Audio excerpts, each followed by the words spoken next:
कहते हैं समय कभी रुकता नहीं। वह बस घूमता रहता है सत्य से असत्य की ओर और फिर असत्य से सत्य की ओर। हिंदू धर्म ग्रंथों के अनुसार जब ब्रह्मांड की रचना हुई तब भगवान विष्णु ने ब्रह्मा को सृष्टि रचने का आदेश दिया।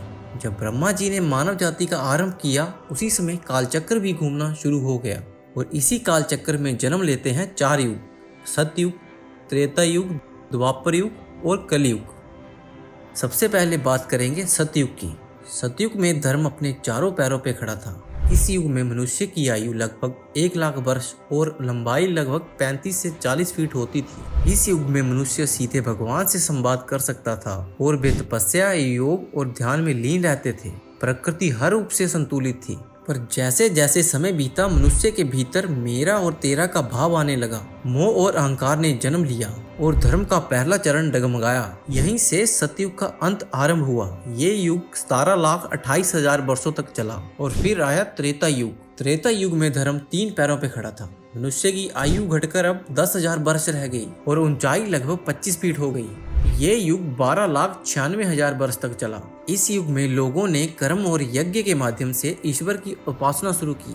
राजा महाराजा धर्म के रक्षक बने, लेकिन सत्ता और वैभव का मोह बढ़ा और तब भगवान विष्णु ने श्री राम रूप में अवतार लिया। उन्होंने रावण का वध किया और धर्म की पुनः स्थापना की। पर जैसे जैसे समय आगे बढ़ा मनुष्य फिर भटकने लगा। जब धर्म का एक और चरण गिर गया और फिर शुरू हुआ द्वापर युग। अब द्वापर युग में धर्म केवल 2 पैरों पे खड़ा था। अब मनुष्य की आयु घटकर 1,000 वर्ष हो गई। ऊंचाई लगभग 12 फीट रह गई। ये युग 8,64,000 वर्षों तक चला।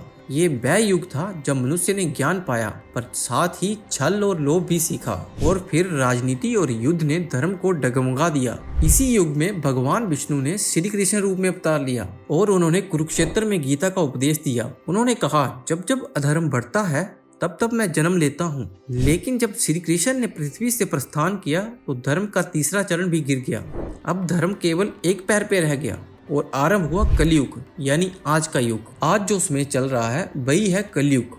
धर्म अब केवल एक पैर पे खड़ा है। ये युग लगभग 4,32,000 वर्षों तक चलेगा और अभी इसके केवल कुछ हजार वर्ष ही बीते हैं। मनुष्य की आयु अब 100 वर्ष या उससे कम हो गई है और ऊंचाई लगभग 4 से 6 फीट के बीच में है।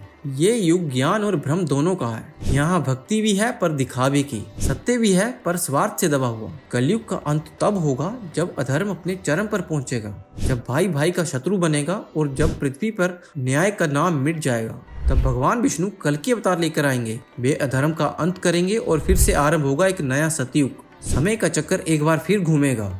युग बदलते रहते हैं, सभ्यता बदलती है, पर सत्य, प्रेम और भक्ति ये कभी नहीं बदलते। हर युग हमें यही सिखाता है कि चाहे कितना भी अंधकार क्यों ना हो, अंत में हमेशा सत्य ही विजय होता है।